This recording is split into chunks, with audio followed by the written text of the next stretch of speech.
កំ ប្លង់ងាយនាំគ្នាលេងត្រង់ខាងចិនបរិសុទ្ធយ៉ាប់ជារបាំខ្មែរ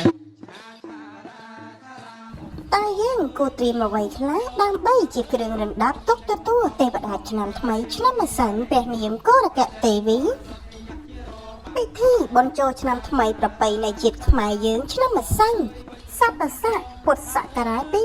2566នឹងឈានចូលមកដល់នៅវេលាថ្ងៃច័ន្ទ200ខែចែកត្រូវនៅថ្ងៃទី14ខែមេសាគ្រិស្តសករាជឆ្នាំ2025វេលាម៉ោង 4:48 នាទីទៀបភ្លឺហើយទេពធីតាដែលនឹងយើងចុះមកគ្រប់គ្រងទ្វីបមនុស្សលោកក្នុងឆ្នាំថ្មីនេះមានព្រះនាមថាកោរកៈទេវីគឺជារាជបុត្រីទី2នៃកបិលមហាព្រហ្មដែលគង់នៅលើចតុមហារាជការទ្រង់អំពរពណ៌លឿងលម្អទៅដោយព្រះការដោយស្នៀតផ្កាអង្គជាបោះអភិរក្សអ្នកកែមតកាភក្សាហាទ្រង់ទលំព្រះហស្តស្ដាំទ្រង់ព្រះខ័នព្រះហស្តឆ្វេងទ្រង់ឈើច្រត់ទ្រង់គុំផ្ទុំបិទព្រះនេត្រលើខ្នងស្ដេចព្យាខៈដែលជាសត្វខ្លាគឺជាយានពាហនៈក្នុងនោះផងដែរចំពោះរណ្ដាប់ដែលយើងនឹងទទួលទេវតាឆ្នាំថ្មីនេះតាមទំនៀមទម្លាប់ពីបុរាណរៀងមកត្រូវរៀបចំទទួលទេវតានៅខាងមុខផ្ទះមួយសម្រាប់តាំងគ្រឿងកិលេកាផ្សេងត្រូវរៀបចំក្រាលសម្ពុតពណ៌សនិងសម្ពុតពណ៌អំពររបស់ទេពធីតាក៏បាននឹងរៀបចំនៅគ្រឿងសក្ការៈបូជាទេវតាដែលមានជាអាចដូចតទៅនេះ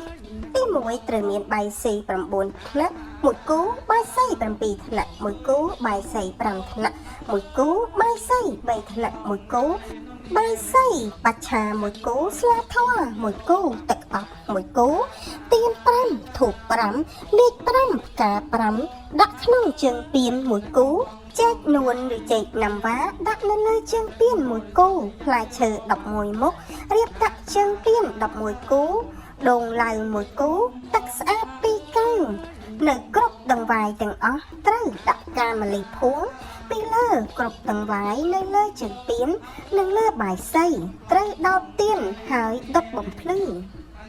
ការរៀបចំបែបនេះជាការស្រេចហើយនៅវេលាម៉ោងដែលទេវតាចុះមកត្រូវជុំគ្នាក្នុងក្រុមគ្រួសារដើម្បីថ្វាយបង្គំព្រះនមស្ការព្រះរតនត្រ័យសមាទានសិលហើយតាំងចិត្តឲ្យបានស្អាតបរិសុទ្ធជ្រះស្រឡះនៅមណ្ឌលទាំងពួង